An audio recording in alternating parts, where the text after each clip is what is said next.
大家好，今天来做蛋糕和面包的结合体金钻吐司。要点只有一个，你做好时间的衔接。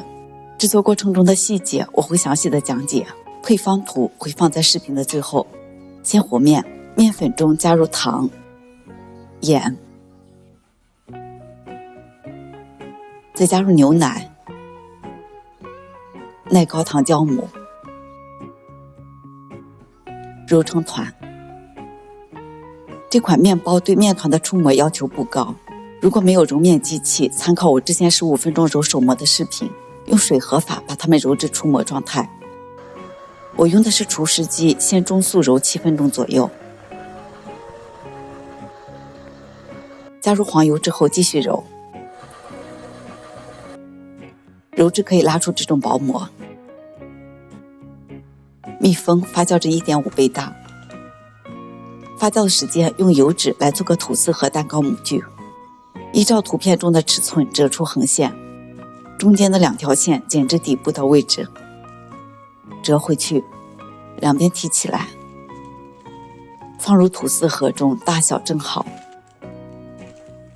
把边角捋一下，这样蛋糕的底部才能方正。两边夹起来，方便后期蛋糕糊的倒入。发酵好的面团一分为2，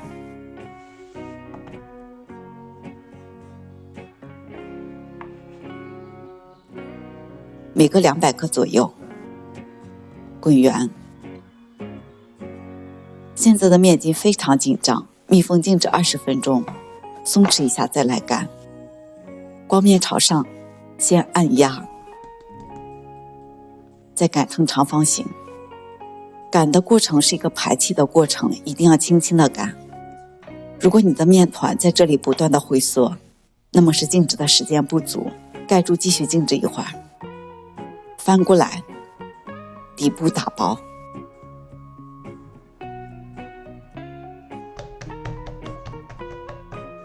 从上往下卷，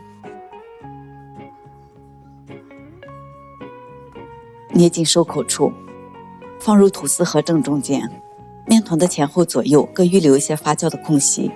2个都做好后放入烤箱，上下火30度发酵30分钟。发酵的时间来做巧克力蛋糕糊。鸡蛋的分离是蛋糕成败的第一个要点。蛋白要放在无水无油的容器中，里面不能有一点点蛋黄，因此建议用冷藏后的鸡蛋。在凝结的状态下，蛋黄易分离，蛋白更易打发。蛋糕糊的第2个要点是蛋白的打发状态，而巧克力粉容易是打发好的蛋白小泡。解决的方法是让巧克力粉在热的液体中先融化开。我们来加热食用油，加热至55度左右。如果没有温度计，你就默数10秒钟关火。加入巧克力粉，快速拌匀，依次加入牛奶、绵白糖，最后加入低筋粉和小苏打。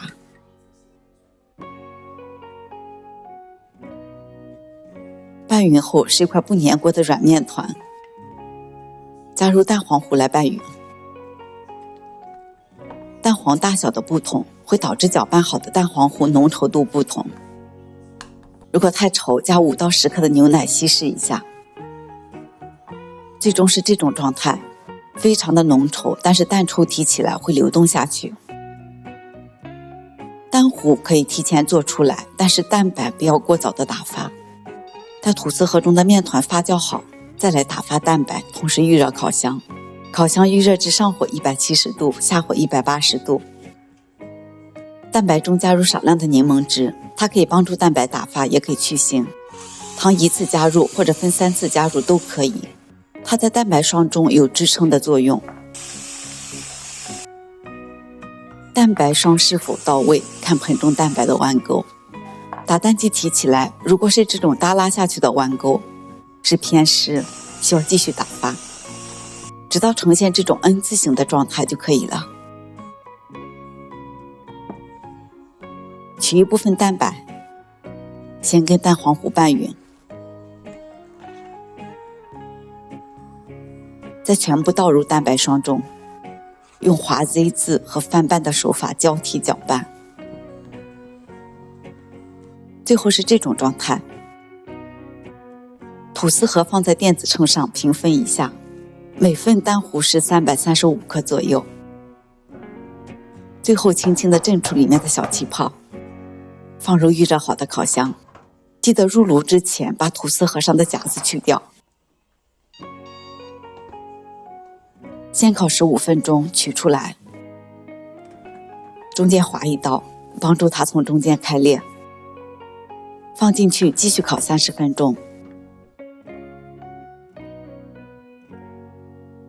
最后5到8分钟给表层盖上锡纸，防止表层上色过度。出炉后立刻脱模，两只不烫手的时候再撕去油脂，这样可以防止缩腰。切金钻吐司有开盲盒的感觉，面包体是否均匀，蛋糕是否蓬松，内部结构是否是理想的状态呢？香浓可口的巧克力海绵蛋糕包裹着松软的牛奶吐司，双重的口感呀！2种烘焙品类在一个模具中同时烤出来，还结合得天衣无缝，这就是它的魅力所在。放凉后再切片，装袋子中密封保存。我是小敏，喜欢我的视频帮我点赞、关注和转发。下期我们再见。